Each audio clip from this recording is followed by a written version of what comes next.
Bismillahirrahmanirrahim. Assalamualaikum warahmatullahi wabarakatuh.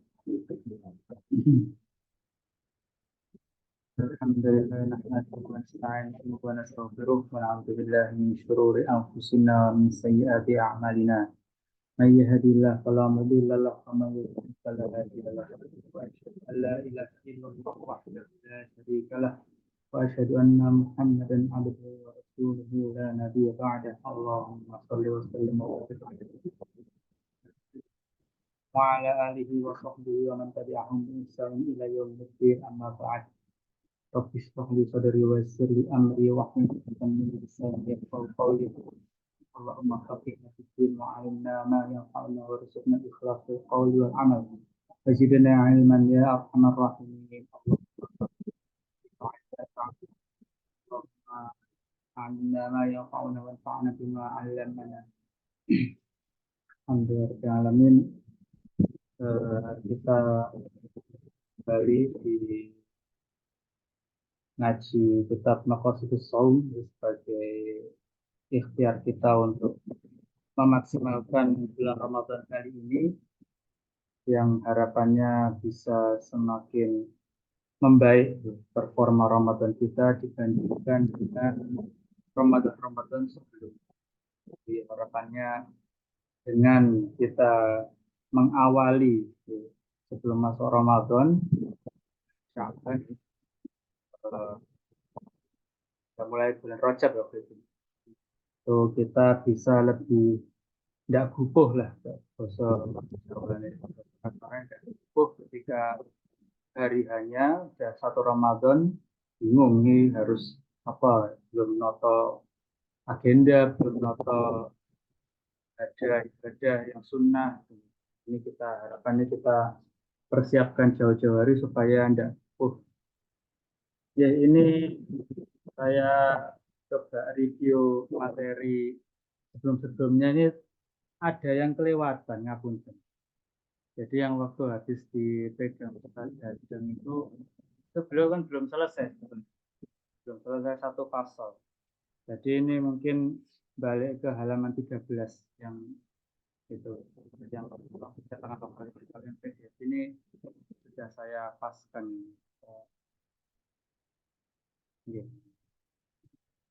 Al-Faslu Rabbi bima istanatu fihi wa anfa. Hal-hal yang sebaiknya dihindari. Waktu itu baru disebutkan puasa wisol, jadi puasa nyambung terus itu ndak buka, bahkan malam itu ndak makan atau makannya satu kali. Jadi antara buka sama sahur itu satu waktu. Entah mungkin malam makan itu semesan sahur. Nah, itu namanya puasa wisol. Nah, ini yang dilarang, bahkan kayak diwanti-wanti oleh ini kan kemarin baru sampai yang wa ayyukum mithli ini abitu ini Rabbi wa yaskini, kan, yang di baris ketiga itu baru sampai situ. Nah, ternyata kan ada lanjutannya. Nih, saya terjemahkan astagfirullahaladzim, belum Fatihah. Saya kirim Fatihah dulu. Illa hadrat Nabi Mustafa Muhammad sallallahu alaihi wasallam wa ala alihi wa sahbihi wa man tabi'ahum bi ihsan ila yaumil wa ba'd. Khususan ila al-Imam Al-Aziz bin Abdus Salam Abdul Aziz ibn Abdus Salam As-Sulami Asy-Syafi'i rahimahullah ta'ala wa sa'iri a'immatul muslimin lahumul Fatihah. A'udzu billahi minasyaitonir rajim. Bismillahirrahmanirrahim. Alhamdulillah. إياك نعبد وإياك نستعين اهدنا الصراط المستقيم صراط الذين أنعمت عليهم غير المغضوب عليهم ولا الضالين. Bismillahirrahmanirrahim. Qala al-musannifu rahimahullahu ta'ala wa nafa'ana bihi wa ulumihi fid dharain amin. Qala al-musannifu, ini sampai ini abi itu yut'imuni rabbi wa yasqini.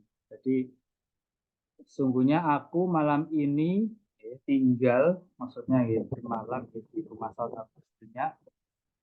Robbi, yuk emuni Robbi, Tuhanku memberikanku makan, wayasqini dan memberikanku minum. Ini nanti ada penjelasannya. Apakah ini itu berupa majazi ataukah ini hakiki? Ini nanti ada. Nah, lanjutannya yang belum dibahas sama Ustaz Dadan. Lanjutannya, falamma abau an yuntahau anil wisol. Jadi setelah dicegah atau dilarang ya, oleh Nabi Shallallahu Alaihi Wasallam, para sahabat yang begitu semangat itu dilarang untuk wisol. Ini sedikit mereview sebelumnya gitu. Jadi para sahabat ini protes loh, kan di Nabi jenengan itu wisol, kok kami tidak boleh? Kan katanya kan uswatun hasanah harus ditiru gitu. Ini kan kalau di zaman kita kan akhirnya kan muncul kesimpulan bahwa ada istilahnya khosoisun nabawiyah. Hal-hal yang khusus Nabi aja yang melakukan. Ya, seperti tahajud itu wajib bagi Nabi.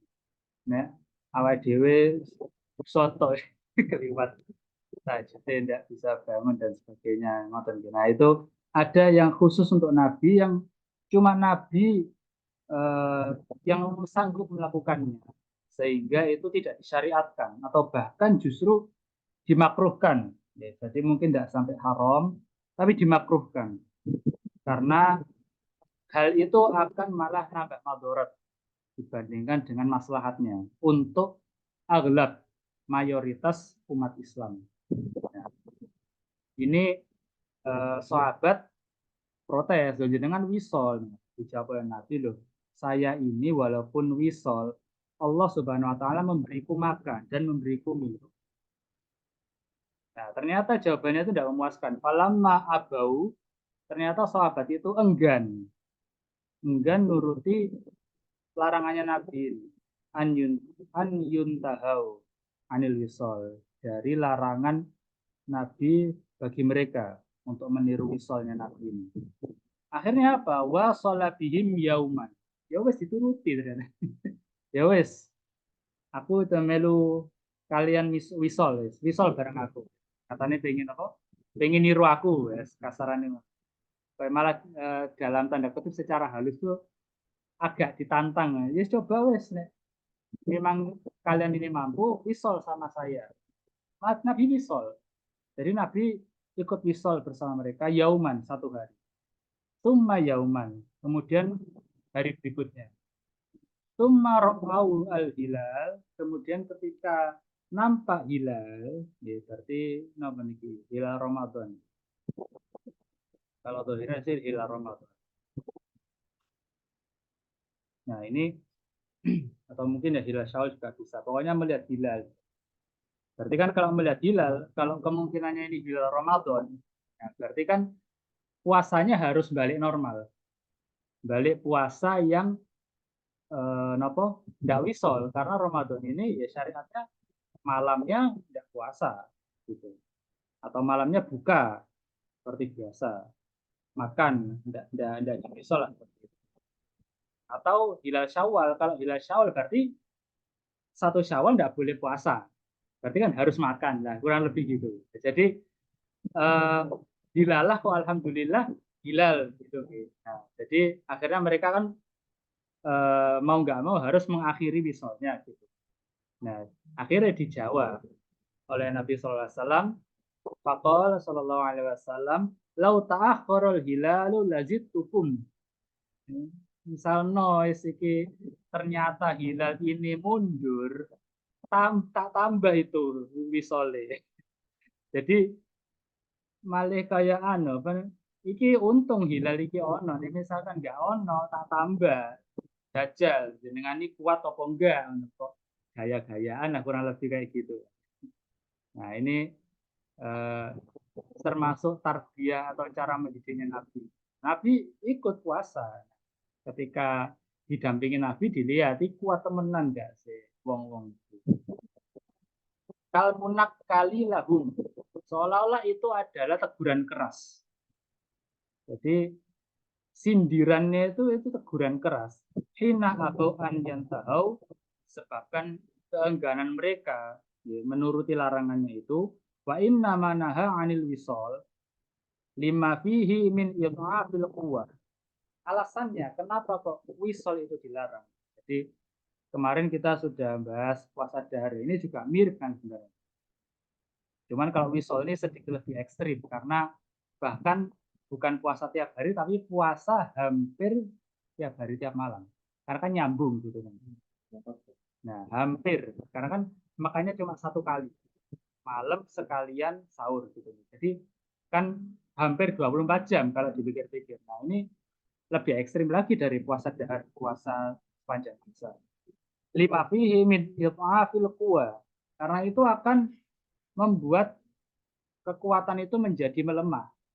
Kalau tenaga pasti paskan gitu ya. Nah, ini. Wa idmaril ajsad. Ini muradin ya atau sinonim dengan idmar melemahkan juga, melemahkan jasad. Jadi melemahkan tenaga, melemahkan jasad min ghairi ibadatin.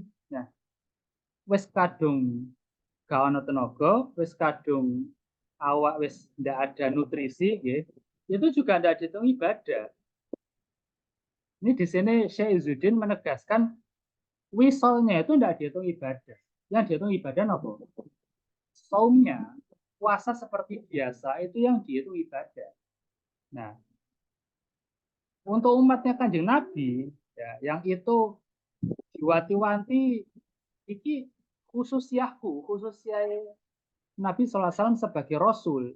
Kalian ini jangan coba-coba, gitu, tidak akan mampu. Gitu. Justru dengan kalian nyoba ini, itu malah tidak akan nilai ibadah. Gitu. Nah, karena sudah ada wanti-wanti yang keras seperti itu. Sampai dijabanin lah. Kasaran itu dituruti, dibarengi, ya, dicoba. Ternyata kok tidak kuat kan pada akhirnya. Wa amma Rasulullah Shallallahu Alaihi Wasallam. Adapun Rasulullah SAW wa ingkana akluhu wa syurbu inda rabbi haqiqatan. Ini tafsirnya. Tadi kan ini abitu yut'imuni rabbi wa yaskini tadi hadisnya. Aku walaupun puasa wisol ini Rabbku memberiku makan dan memberiku minum.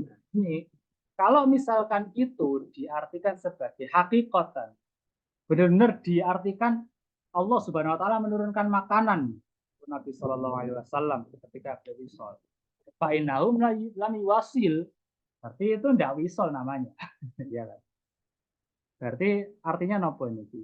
Majazan, majazan bahwa Nabi Shallallahu Alaihi Wasallam diberi kekuatan khusus oleh Allah, fisiknya itu secara nopo, secara bentukan itu memang sudah kuat secara fisiknya, dan juga ketika beliau menjalankan wisol itu Allah memberikan pertolongan dengan beliau ini tidak lemes, tidak akan sampai ambruk sampai tidak bisa menunaikan tugas-tugas dakwah seorang nabi. Beliau wisol tapi keliling untuk nyari orang yang kelaparan masih jauh. Beliau wisol tapi keliling untuk berdakwah ke orang-orang Badui yang sering mondar mandir di pinggiran Madinah, beliau tetap jalan. Jadi bukan yang nuruti wisol terus beliau abai terhadap tugasnya. Nah, itu yang membedakan ya, antara beliau Shallallahu Alaihi Wasallam dengan kita. Yaitu sudah diwanti-wanti, sudah kita nurut yang memang dipilihkan oleh Nabi Shallallahu Alaihi Wasallam untuk umatnya, yaitu yang kita optimalkan. Wa ingkan wa innahu lam yuwasil, sudah. Wa in abbara bil aqli wasyurbi. Nah, seandainya ini argumen dari orang yang tetap pengen wisol, ini gimana menjawabnya? Wa in abbara bil aqli wasyurbi an quwwatil unsi billah wasururi bi qurbihi. Nah, kalau misalkan ada orang yang mengabarkan atau memberitahukan ibaratun kan, menyampaikan bisa bahwa makan dan minum itu an quwwatil unsi billah wa sururi bi qurbihi. Nah, maksudnya dengan meninggalkan makan itu bisa menjadikan itu mendekatkan diri kepada Allah dan asurur kebahagiaan dikurbi kebahagiaan karena mendekat pada Allah. Jadi memang ya tidak diungkiri orang yang berusaha untuk menambah lagi ibadah lebih lagi sampai pada derajat yang itu betul-betul melemahkan fisiknya itu, ya kita tidak menyangkal pasti ada rasa kebahagiaan. Ya memang fisik lemes tapi kayak kebahagiaan, kepuasan itu pasti ada. Merasa dekat dengan Allah Subhanahu wa taala itu pasti terasa. Jadi kita tidak memikir itu. Nah, wa qad qama dzalika maqamal akli wasyurbi. Maka yang seperti itu orang itu telah qama dzalika maqam menempatkan pada tempat atau kedudukan al-akli wasyurbi fi in'asyi quwwah. Nah, ya, sebentar.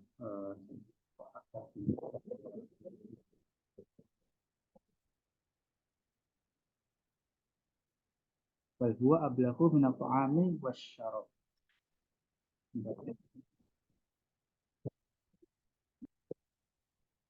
Wasyururi, faqad qama dzalika maqamal akli wasyurbi fi in'asyi quwwah.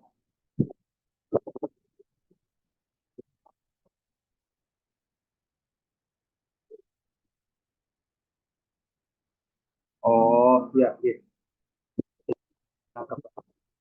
Jadi yang seperti itu, orang-orang yang sudah sampai level dia itu bahagia dengan fisiknya yang melemah itu, tapi merasakan kebahagiaan dia karena wisol tadi itu menempatkan makanan dan minuman itu semata-mata hanya in asyikuwa, cuma untuk nambah kekuatan, tidak lebih.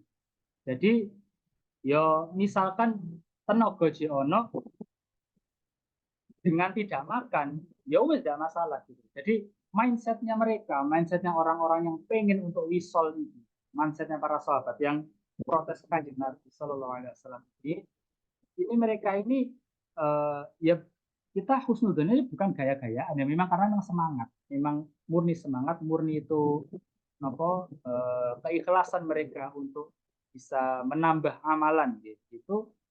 Itu mereka itu mindsetnya makanan dan minuman itu cuma untuk nambah kekuatan. Nambah, berarti kan kalau misalkan kekuatannya tidak nol, ya berarti tidak perlu makan. Gitu. Sampai segitu istilah kita ekstrim ya. Iya, sahabat. Waalaikumsalam.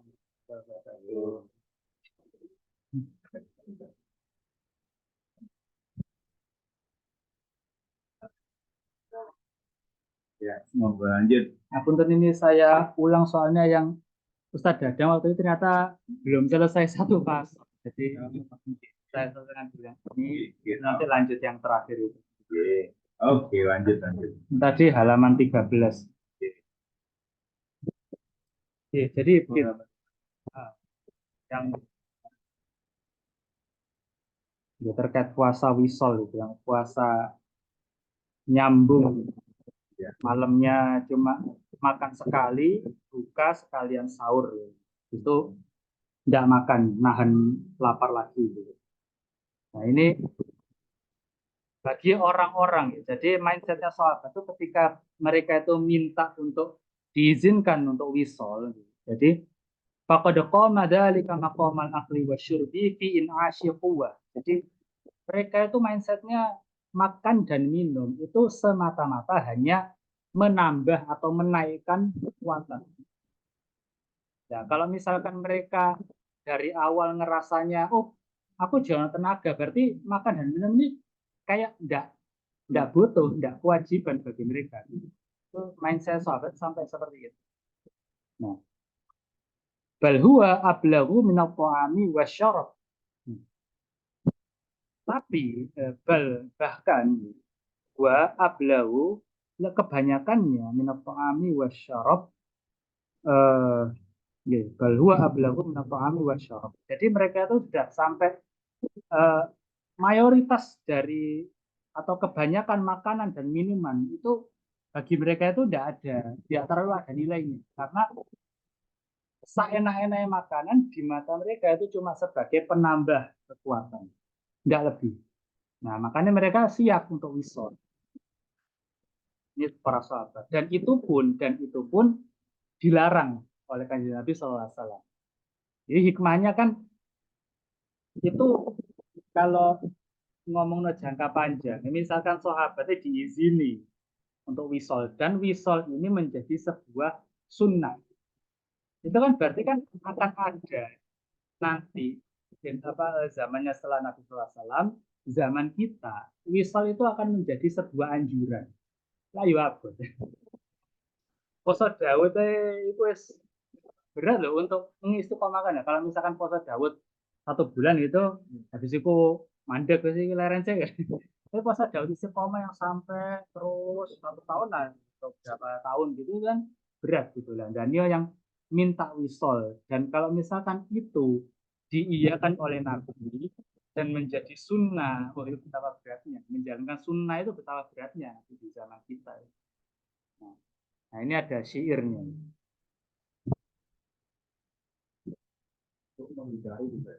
Iya, lah kan kalau kita sudah ngaji Nurul Uyun itu, Rasulullah SAW ketika memilihkan untuk umatnya 2 perkara, beliau pasti akan pilihkan yang paling. Iya, kita sedikit nge-review ngaji Nurul Uyun ya. Itu termasuk hikmahnya kanjeng Nabi seperti itu, rahmatnya kanjeng Nabi.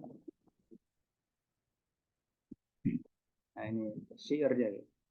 Wa qad sumtu an ladzati dahri kulliha,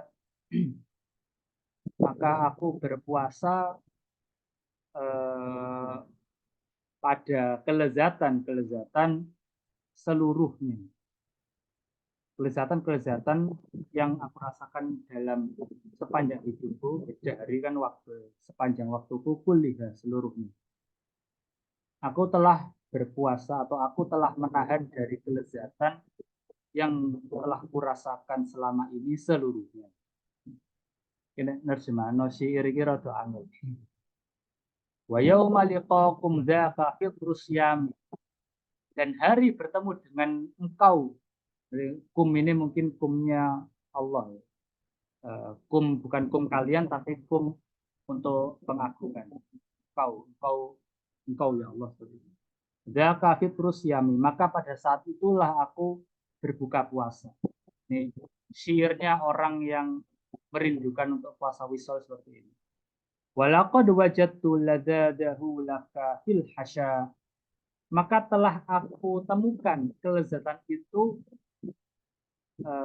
pada dirimu, laka fil hasya, pada oh ya, walaqad wajadtu ladzadahu laka fil hasya, maka telah kutemukan kelezatan mendekatkan diri padamu atau kelezatan bersamamu lah seperti itu, fil hasya, itu telah memenuhi perutku. Laisat lima kulin wala masyrubin, bukan kelezatan yang memenuhi perutku bukan karena makan dan bukan pula karena minum. Itu tadi, itu begitu kurang lebih syair yang menggambarkan semangatnya para sahabat itu.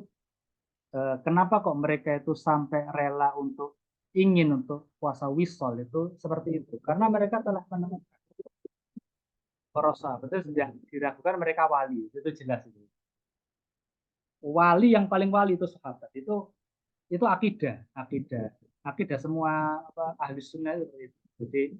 Eh, jadi jangan sampai ada yang menganggap oh sahabat nih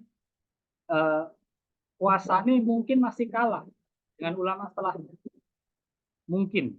Nah, tapi jangan sampai kita sampai di kesimpulan, oh berarti sahabat kalah wali ini. Nah, itu jangan sampai kita bersuudon seperti itu.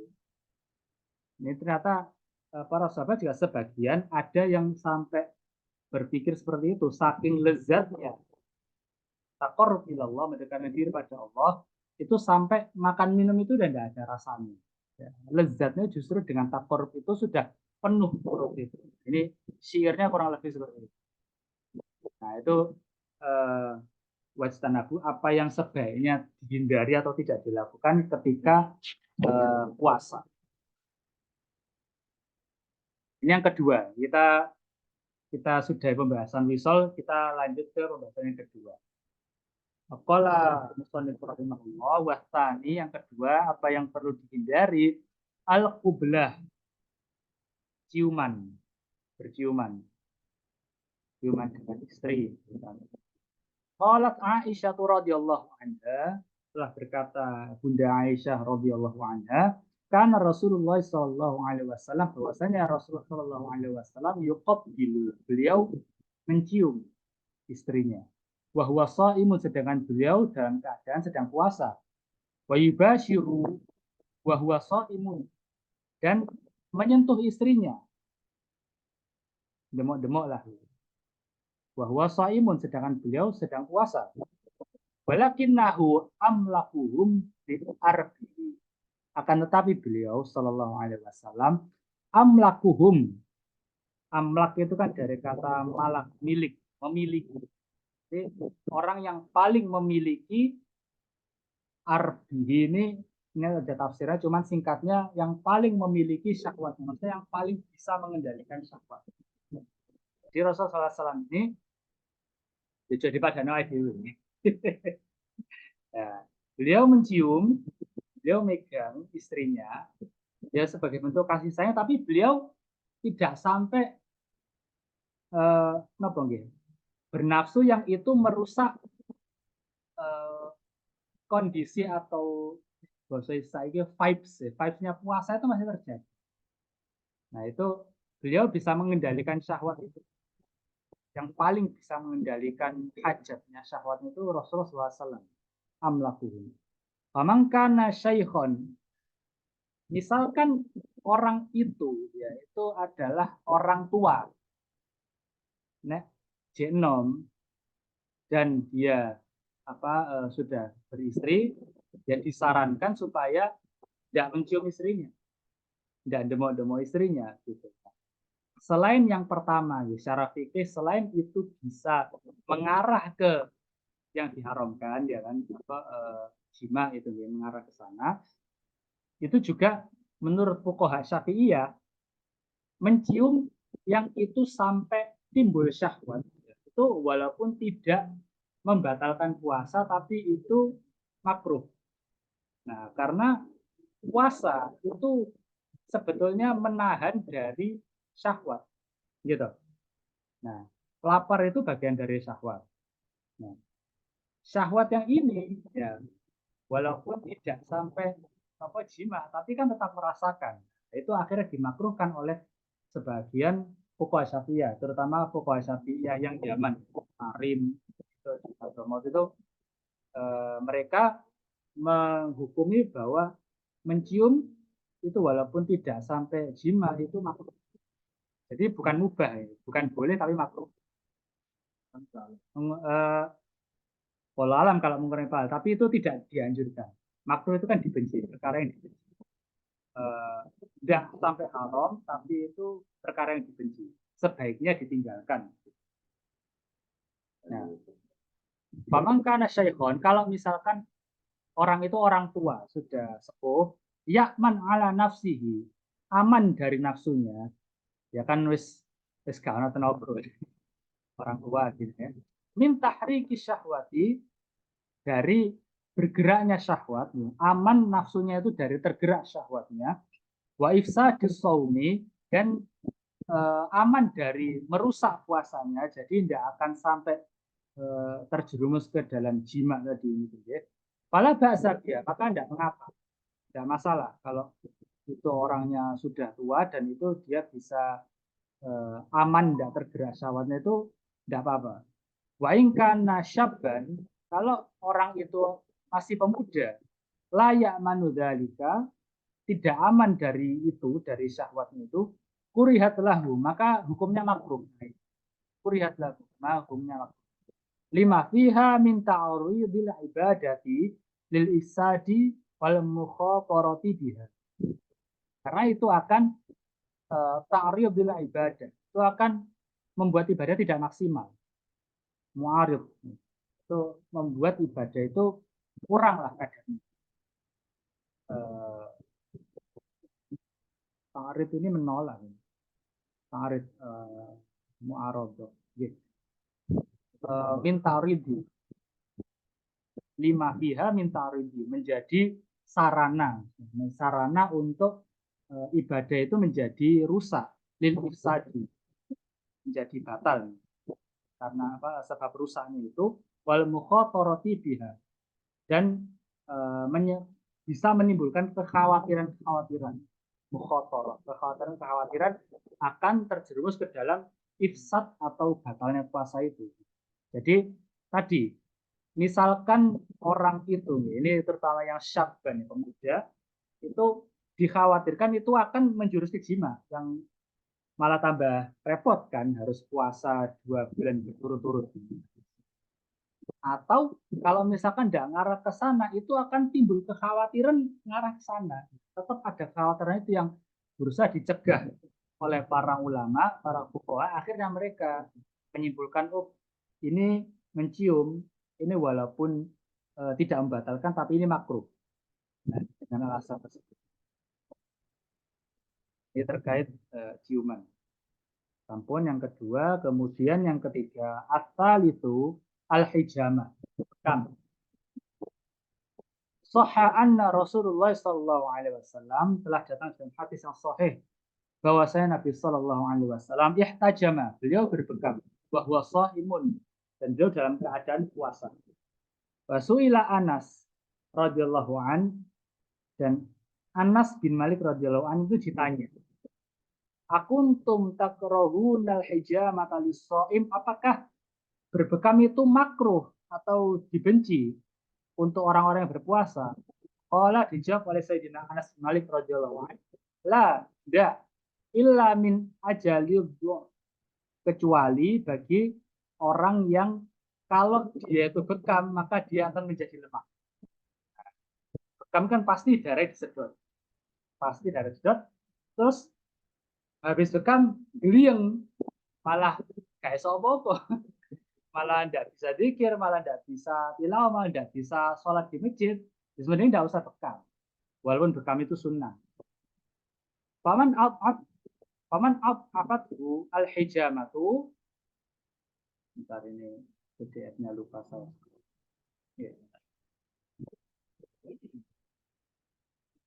Paman abtahu al-hijamah kurihalahu. Bagi orang yang kalau dia itu dibekam dia malah jadi geliang, malah jadi lemah fisiknya, maka hukumnya makruh. Dibenci kalau orang itu melakukan bekam. Illa ya'manu minal fitri, karena dia tidak aman dari membatalkan puasa. Bekam itu sunnah. Ya, ini gambaran buku fikihnya. Bekam itu kan sunnah. Nah, kalau misalkan bekam ini malah bikin madorot, kan berarti kan sebaiknya ditinggalkan. Nah, salah satu madorotnya adalah sakit. Nah, misalkan betul-betul orang ini fisiknya lemah, disedot titik getih langsung ambruk. Nah, geliang ambruk. Nah, yang paling ekstrim misalkan orang itu sampai harus ambruk dan harus diasupi makanan segera. Berarti kan batal kan puasanya kan. Batal tapi tidak dosa karena kan batalnya karena bukan karena sakit. Kan ada udurnya syar'i, karena sakit boleh membatalkan puasa. Tapi lorone ini kayak lor digolek-golek. Gambarannya sudah. Jadi sakitnya ini didahului bekam yang itu sebetulnya bisa dia tinggalkan gitu.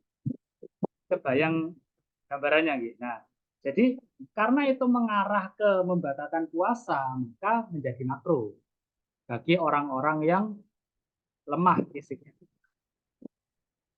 Aumin fiqalil ibadati alaihi, atau bagi orang-orang yang karena berbekam itu maka dia menjadi berat ya ibadah. Fayatabarhamu biha fayakrahu ibadatullah. Fayatabarhamu biha fayakrahu ibadatullah. Maka kalau sebuah fayakrahu ibadatullah. Oh, gitu. Maka kalau sudah seperti itu, orang tadi akan malah nopo khawatirnya malah jadi benci ibadah, malah malah yang awalnya seneng tilawah gara-gara bekam malah wegah gitu. Nah, itu yang mengarah ke sana itu yang dicegah oleh syariat. Nah, ini termasuk hikmahnya syariat.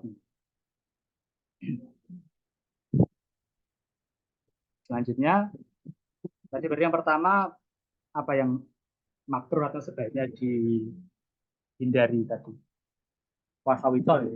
Nah, terus yang kedua apa? Ciuman, ya. Terus apa? Bekam. Ya. Kemudian yang keempat, ar-rabi'u al-kuhul, bercelak, memakai celak. Karena Anasun yaktahilu wa huwa shaimun. Anas bin Malik radhiyallahu anhu beliau pakai celak, sedangkan beliau dalam keadaan puasa. Berarti kan tidak haram kan, tidak membatalkan puasa.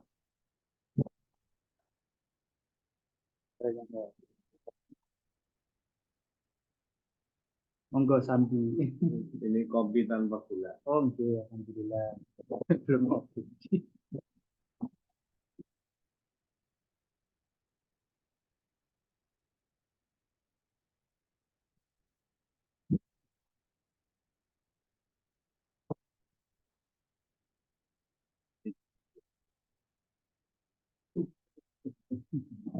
Monggo, monggo.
Yang keempat ini bercelak ya.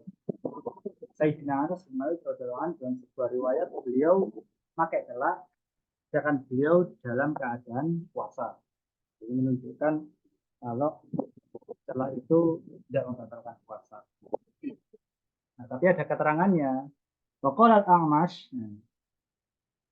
Al-A'mash ini termasuk ahli hadis kalangan tabi'in. Ini sedikit cerita Al-A'mash ini itu orangnya agak keras. A'mash itu julukan ya, artinya yang punya penyakit mata. Jadi matanya itu berair terus. Apa bahasa itu? Belen apa macam itu lah, timbilan atau apa. Jadi matanya selalu mengeluarkan air. Al-A'mash. Nama aslinya Sulaiman bin Mihran. Sulaiman bin Mihran. A'mash ini disiplin. Betul-betul ketika menyampaikan hadis itu diseleksi. Oh ini emang layak. Nah misalkan ada tabiin lain kan dulu zaman periwayatan hadis itu lebih semangat lagi. Kalau kita misalkan dulu sempat ke Gresik nyambung sanad atau ke Garut nyambung sanad itu sekarang sudah sudah ada kendaraan wis enak. Dulu kan harus datang ke Amas itu belum tentu diterima sama Amas. Ada yang sampai itu dinudai.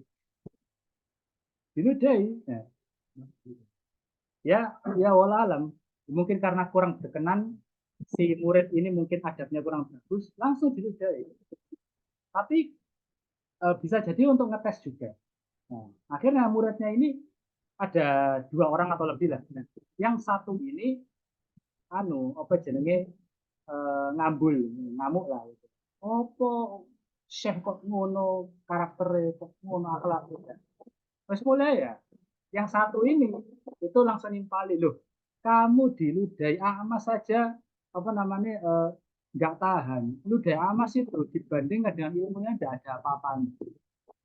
Jadi kalau ya ini apa namanya yang saya ngelihat itu zaman sekarang ini kok murid itu melempem anak generasi sekarang itu di nggak dipukul disetrap di apa dia mau gurunya lapor Komnas.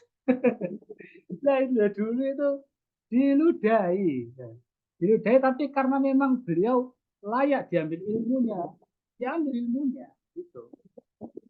Urusan dia apa akhlaknya syekhnya yang buruk yaitu urusannya dia dengan Allah. Urusan nanti apakah itu untuk niatnya apa kan alam. Tapi kan murid itu kan harusnya kan yang berhajat terhadap gurunya gitu loh. Nah, ojo manja dari murid.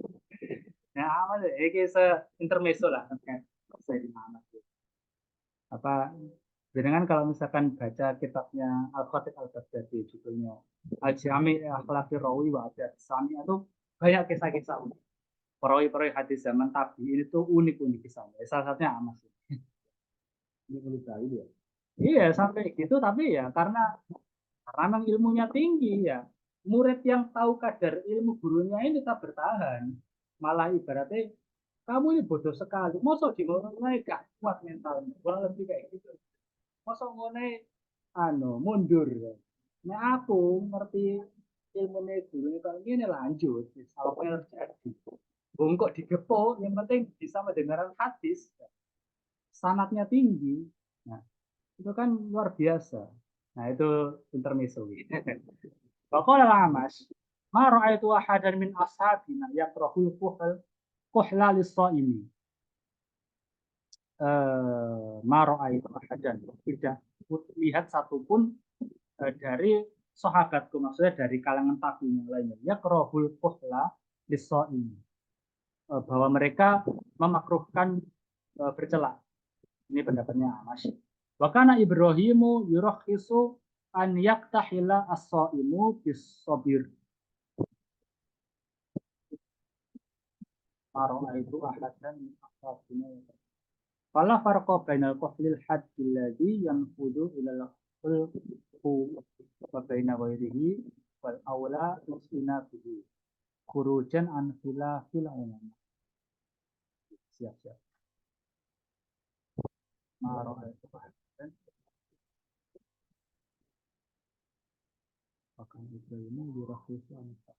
Nah, jadi kurang lebih beginilah. Di kalangan tabi'in itu ada perbedaan pendapat. Karena yang satu melihat loh, Sayyidina Anas ini bercela gitu. Tapi yang lain loh, celak ini kan bisa kan apa masuk ke pembuluh. Jadi walaupun kecil ada kalau di kedokteran ada istilahnya pembuluh kapiler kan tetap kadang kita itu kerasa kita netes mata boroan seger kadang itu kita kerasa kadang-kadang itu bisa ya karena itu ada pembuluh kapiler yang sangat kecil akhirnya sebagian ulama itu melarang ya tidak sampai mengharamkan tidak sampai membatalkan puasa tapi memakruhkan sebagian nah, sebagian yang lain membolehkan sebagaimana contoh dari Sayyidina Anas ini dan juga ditegaskan oleh Sayyidina Anas ini bahwa aku tidak nemu di kalangan sahabat-sahabatku yang sesama perawi hadis ini yang memakruhkan bercela bagi orang yang puasa. Wakana Ibrahim, sedangkan Ibrahim ini maksudnya Ibrahim An-Nakhai. Ini juga tabiin ya. Beliau termasuk murid kalau nggak salah murid utamanya Ibnu Mas'ud. Ibnu Mas'ud sanatnya Quran Ibnu Mas'ud ini menurunkan ilmunya ke Ibrahim An-Nakhai. Ibrahim An-Nakhai ini nanti kan bermukim di Kufah. Di Kufah itu nanti ada sinten Abu Hanifah. Nah, jadi sanatnya Abu Hanifah itu Abu Hanifah dari Ibrahim An-Nakhai dari Ibnu Mas'ud. Jadi kan sahabat itu ketika Nabi SAW wafat itu kan dipencar. Ada yang ke sini, ada yang ke sini, kan ada yang saya masih itu saat Nabi Waqqas sampai ke negeri Cina. Jadi disebar. Ibnu Mas'ud ini ke Kufah. Di sana beliau punya murid namanya Ibrahim An-Nakhai. Nanti juga punya murid namanya Nu'man bin Thabit yang kita kenal dengan Abu Hanifah.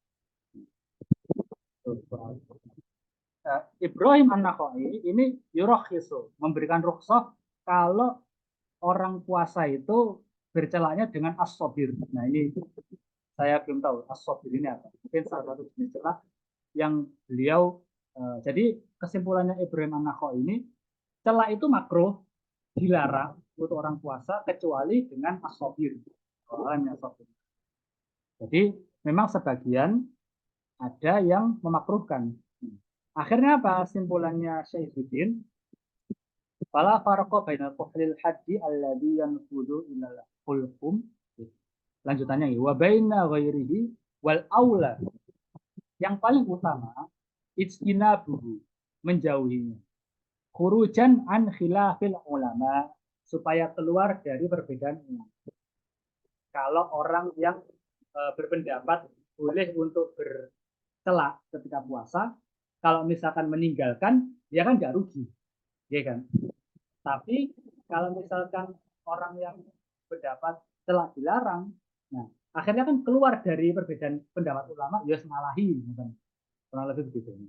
Jadi nanti kita kalau misalkan nanti belajar takrib lah, kalau misalkan kita lanjut takrib nanti ya, itu nanti kita akan nemu beberapa perkara yang uruj minal khilaf mustahab, keluar dari perbedaan pendapat ulama, ngalahi ke pendapat yang sedikit lebih berat supaya bisa apa?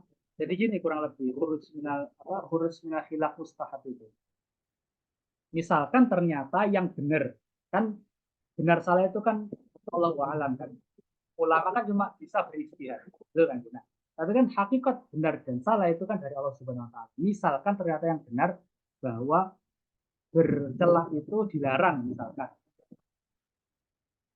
Kita kan kalau misalkan meninggalkan nggak kena dosa apa nggak kena makruhnya lah kurang lebih gitu.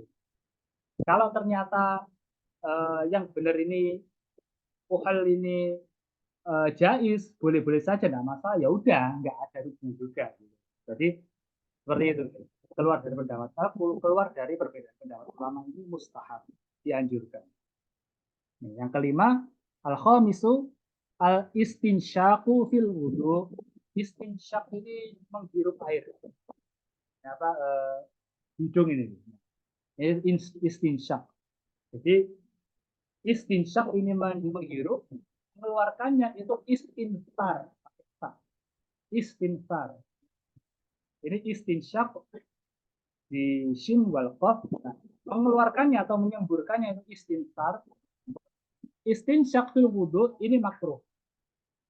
Nah, sebagaimana sabda Nabi Shallallahu Alaihi Wasallam, kalau Rasulullah Shallallahu Alaihi Wasallam Laqit bin Sabroh, kepada sahabat Laqit bin Sabroh radhiyallahu anhu, asbiril wudu, sempurnakanlah wudu.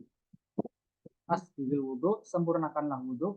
Wa khalil bainal asabi', dan sela-selalah, maksudnya bersihkanlah sela-sela di antara jari jemari. Jadi kalau membasuh air baik ketika awal itu nggak mau pure boten sela-selanya. Termasuk juga ketika sampai siku-siku ini, yang sini di sela-sela gini sampai ini, terus ini juga sela-sela. Jadi nggak yang pure ngetok boten. Sunnahnya asbiru wudu, sempurnakan wudu ini sela-sela ini. Lanjutannya apa? Wabalil fil istinsyak, dan berlebih-lebihanlah dalam menghirup air. Jadi yang sunnah itu menghirup air sampai masuk. Jadi bukan mau liwat tok di lubang ini, boten, sampai masuk. Sampai masuk, berarti kan sampai sedikit kerasa panas. Nah, itu apa? Supaya kotornya benar-benar keluar. Jadi nggak mau formalitas. Jadi supaya sunnah ini tuh kerasa hikmahnya itu betul-betul sampai masuk, nah, kotorannya keluar. Nah itu harus dengan balik, harus dengan melebihkan, kudu nemen, menggirnya kudu nemen. Illa kecuali antakuna iman, kalau kalian sedang berpuasa maka jangan berlebihan. Di riwayat lain, nah, di riwayat lain itu saya lupa ini riwayat lain atau kias ya, kias ulama. Nah, mubalaghah atau berlebihan dalam madmadah, berkumur, nah itu juga dianjurkan dengan mengikut hadis ini. Nah, saya lupa itu ada riwayatnya sendiri yang menas seperti itu atau itu kias ulama ya, dari melebihkan atau nemen ke menghirup air ke dalam hidung. Nah, begitu juga dengan berkumur. Berkumur itu sunnahnya itu sampai berlebihan, sampai betul-betul mulut ini bersih dari kotoran. Kecuali ketika puasa. Nah, jadi ini kalau pembahasan biasanya di syarah safinah, bukan di safinahnya tapi di syarah safinah. Kalau mungkin ya saya nggak tahu, mungkin di kalau nggak di Nailur Rojanya Syekh Ahmad Syafiri Al Yamani atau di Kasifatu Sajanya Syekh Nawawi. Saya lupa di itu. Jadi ada penjelasannya beda antara madmadah. Madmadah ini kalau di Indonesia kan jadi kumur, padahal bukan. Madmadah ini melewatkan air dalam mulut. Karena kan kalau kumur orang itu kayak gini. Nah, itu sebetulnya sudah mubalaghah bil madmadah. Berlebihan dalam madmadah. Jadi sebetulnya orang puasa itu nggak boleh sampai itu nggak boleh sebetulnya. Karena itu hampir pasti kelak pasti, sedikit pasti kelak gitu loh. Jadi mau sebatas air lewat di mulut. Nah, ketika puasa itu bolehnya seperti itu. Tidak boleh. Ketika puasa tidak boleh. Dirasa dikeluarkan. Cuma lewat sekilas lewat di ruang luar agak mulut bibir agak ke dalam sedikit ini udah keluar gitu. Itu namanya matmadoh. Nah, sunnahnya memang melebihkan sampai ini ya. Tapi kalau puasa jangan seperti itu. Illa kecuali kalau kalian itu puasa. Fanaha 'anil mubalaghati lima fi dzalika minal mukhatarati, karena yang seperti itu dikhawatirkan bila ibadati dikhawatirkan itu akan merusak itu. Wa ta'riyadha bil ifsadi wallahu. Itu juga akan menjadi sebab yang sering nggak disadari kan kita kalau minum air ternyata kok seger nih. Nah, itu hati-hati. Kalau keadaan normal, sunnahnya menghirup air sampai nemen, berkumur sampai nemen, tapi kalau puasa malah nggak boleh nemen. Gitu. Ya, jangan sampai yang ya, di takar sendiri lah. Dengan kan tahu kondisi fisiknya masing-masing gitu. Yang penting sudah kehirup, sudah aja udah. Sampai yang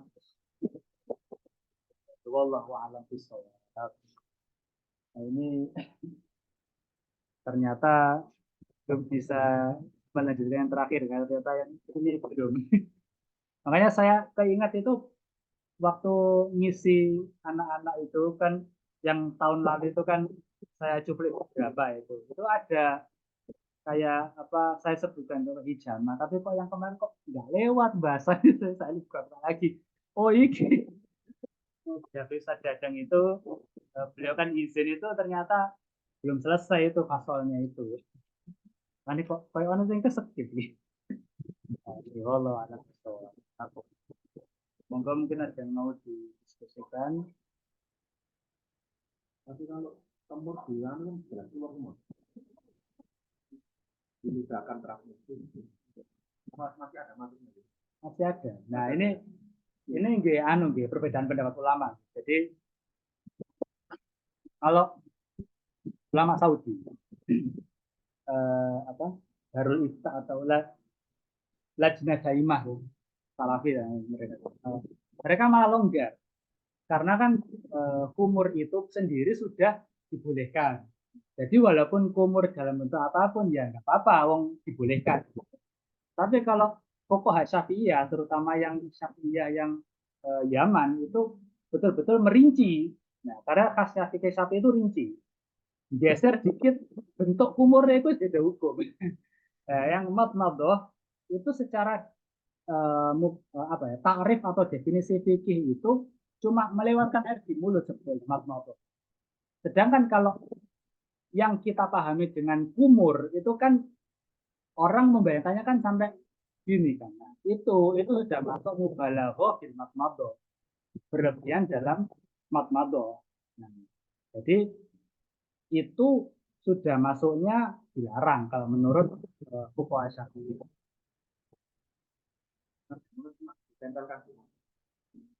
Ya nggak segitu, maksudnya masuk tetap masuk, tapi nggak yang sampai gitu.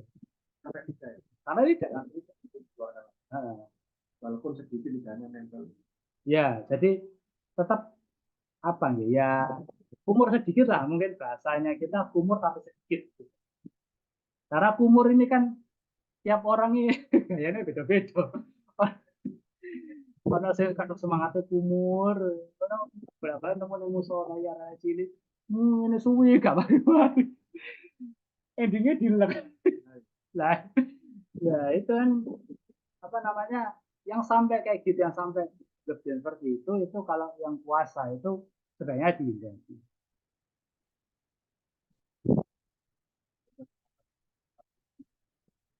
Barat makro.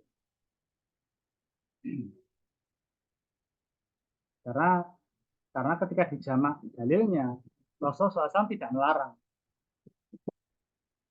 Yang dilarang ini mubalaghahnya, balil dan berlebih-lebihan atau nemen ke gitu. Nemen ke ini yang dilarang.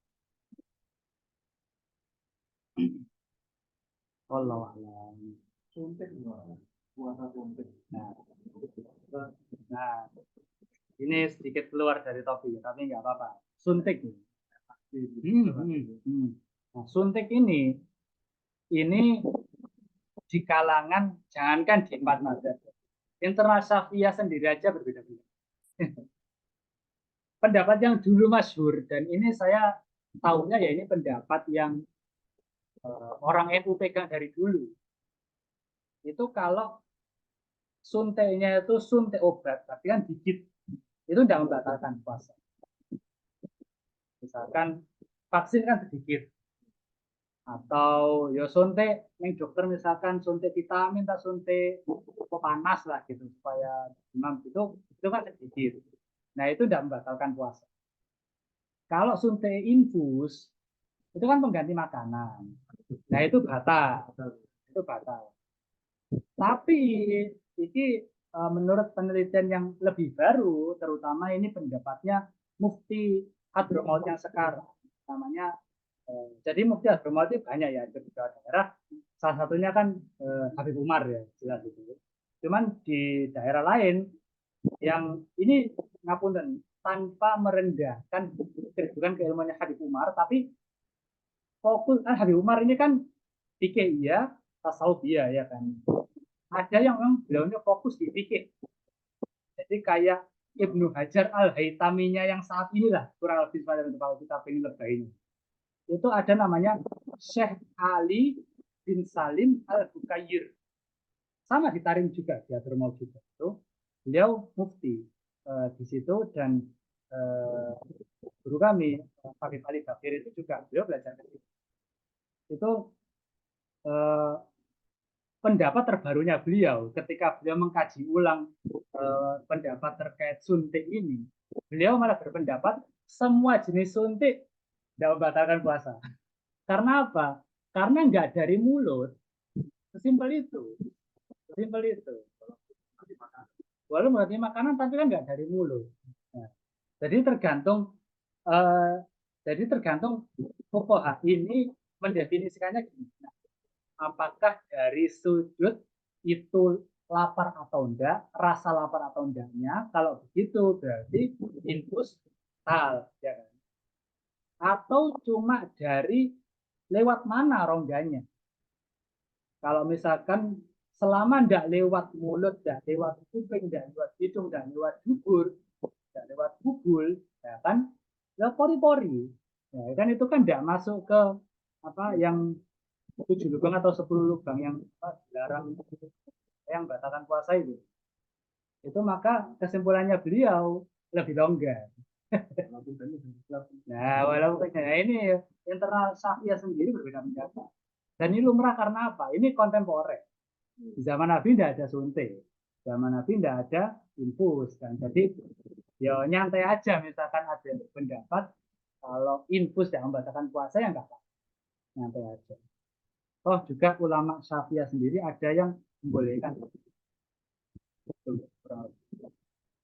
Ada juga yang ketat. Suntik obat juga nggak boleh. Selama itu apapun masuk ke tubuh sekecil apapun dianggap fatal itu juga ada ya. Ya itu ada sampai terbagi ke 3 pendapat seperti itu. Ada yang ketat sekali, bentuk apapun suntik tidak boleh, infus obat tidak boleh. Kemudian ada yang merinci, kalau misalkan obat kalau sedikit boleh, kalau misalkan infus pengganti makanan tidak boleh. Ya. Ada yang longgar seperti tadi. Mayoritas yang mana tapi ya. Nah, itu tidak tahu saya kalau mayoritas perlu sensus ya. Kalau di Indonesia ini yang saya paham, yang pernah saya baca ya yang kedua itu. Yang ada takaran. Kalau infus, karena seingat saya pernah disampaikan Yai saya lupa ya, apa ya Abdurrahman Nafis atau Yai Zahro ya saya lupa. Itu di kan saya di titik 9 itu lagi. Nah yang masyhur di sini yang 3.000 lah. Di sini itu ya yang kedua tadi. Nah, jadi kalau infus anggapnya batal lah ngono cegah anu kan ya warep ya lemes cuman kan enggak yang sampai apa enggak kuat apa-apa kan tetap bisa aktivitas gitu itu ya yang pengganti makanan ya anggap aja batal lah. Kalau mayoritas sapi ya sedihnya nggak tahu ya. Nggak tahu itu. Nah, anggar ini. Iya, walau alam bisa. Kalau kemarin kan kalau Nah itu.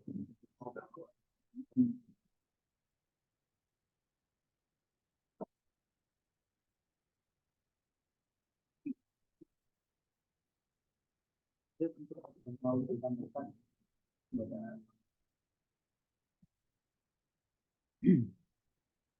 Mengenai kumur acara baik itu ya. Pokoknya kamu udah bolak.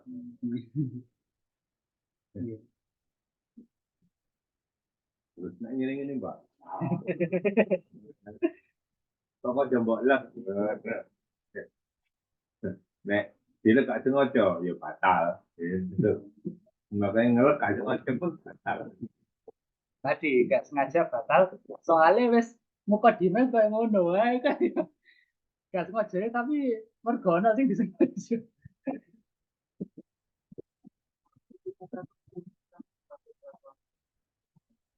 Nah, kalau ya tadi kalau pendapat yang apa namanya yang mengatakan bahwa yang membatalkan puasa itu cuma yang dari rongga mulut, berarti kan lubang mata yang kapiler itu tidak dianggap batal.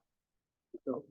Jadi karena ini orang wudhu dari dulu sampai sekarang kan sama tuh.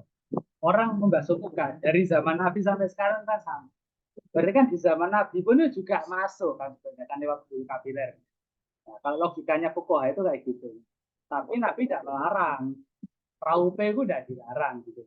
Dan berarti kan itu tidak ada larangan. Gitu. Bahkan makruh pun tidak. Ya nggak apa-apa jenengan apa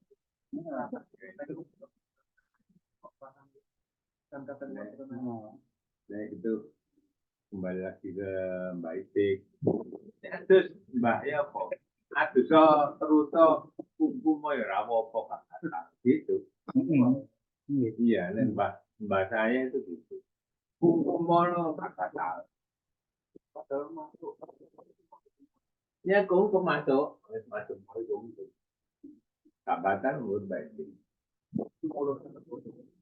Oh iya, kalau minum itu pokoknya ketelan itu sudah fatal. Masih gak sengaja ketelan berenang, ketelan gak sengaja fatal. Tapi nek mongko meneng ngai ini gak apa-apa. Berenang, pokoknya banyak gak perlu. Kalau masa itu kan Ya masuk, artinya gak fatal. Batal. Makanya nek cuma sekedar raup, apa mau renang ini. Bah renang, gak fatal bah. Ya renang kok gak apa-apa sih. Iya. Ini tanpa tanpa referensi kitab ya, referensi ajaran Pak. Bang saya dulu kayak gitu. Akhirnya itu jadi pegangan saya terus. Jadi pegangan saya terus. masuk telinga ya. Masuk telinga. Kata-kata Iya dapat. Kalau yang pernah saya baca, tal kalau masuk telinga. Tapi ingat saya, ya nggak pernah tanya sampai segitunya ya. Saya pokoknya nih ketelan fatal. Wajah gak cuma fatal. Dia gak ketelan ya, gak fatal. Gitu. Padahalnya fatal tahun itu.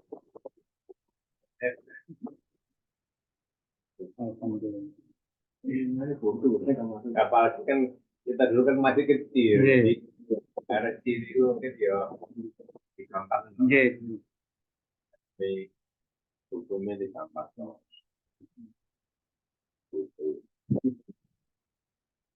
Puasa sehari itu bukan bisa, tiga hari.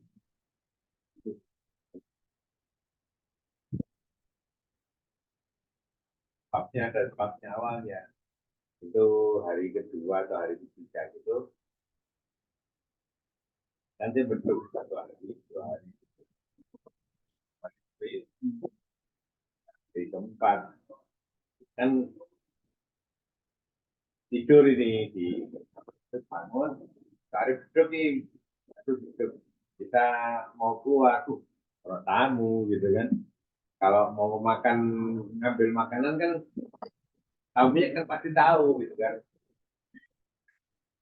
akhirnya apa gitu, itu tulinan akhirnya tulinan hari itu keturun mana bangunnya itu di tempatan gitu, terus sampai tinggal tuh terus kasih dia anu melican kan gitu, melican akhirnya kan hari tahun gue posisi di akhirnya dibombongin itu mana ya coba mana itu mana itu pokoknya deh pas gedung sholat turu wait jadi pagi itu kita main pas sholat turu wait akhirnya terus bisa sehari itu Enak itu. Gak terasa. iya iya tidurnya itu batu pas tidur tidur gitu kan gitu.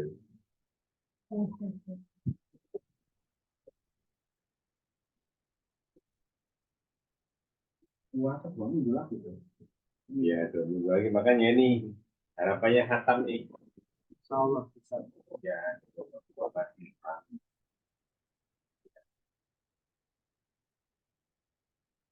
ini kan baru selesai pemilu, kita baru jalan yang TV taruh gitu loh. Ya, siap-siap aja. Kita baru jalan nih ya. Di minggu ini saya baru nyerahkan ke siapa gitu. Apa para ada juga mau rekor, kalau ada ya berarti nanti. Iya, betul. Ya, tapi bukan berarti tidak jalan, ini harus jalan.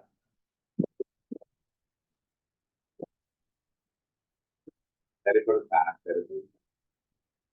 Benar, kalau sudah siap sama, wah, kerjaannya masih di situ. Nah, apa? Sambil jalan. Saya kan kalau menyampaikan hari ini seperti kan hari ini sholat itu. Ya belum sinawa ngomong. Ya belum ikhtiar gaya budaya. Saya ini mungkin terus bagian atau bayaran negara ini belum ikhtiar. Nah, itu aja yang saya sampaikan ke teman-teman ya. Mudah-mudahan ya aja ya. Soalnya gak dijalankan ya. Ya kalau ono kan nemu gitu. Ini kan ya, apa, dari satu kali, dua kali, ya, ya cocok ya. Oke. Mana Judin? Kamu, tapi saya cek keroyokan. Masih cari saya itu juga nggak bisa. Oke, pikir, oh masuk di royal. Oh, nah, saya sama Judin. Tadi ada di habis maghrib tadi yang saya ke FGD masih ada. Pulangnya jam 6 kan? Oke. Kalau nggak salah tuh ada. Baiknya apa Judinnya? Begini, jam tadi saya baru sana. Udah, Nah, menjelang isya tadi masih ada. belum ada. Sudah, tapi masih riwa-riwi gitu loh, masih belum keluar FGD. Jadi ini ditutup dulu ya, biar lebih enak apa sesi tugasnya ini. Atau dengan warta-warta hadir. Subhanallahumma wa bihamdika asyhadu an la ilaha illa anta astaghfiruka wa atubu ilaik. Bila taufiq wal hidayah wa ridha. Wassalamualaikum warahmatullahi wabarakatuh. Monggo. Pun, berarti langsung. Oh, ya.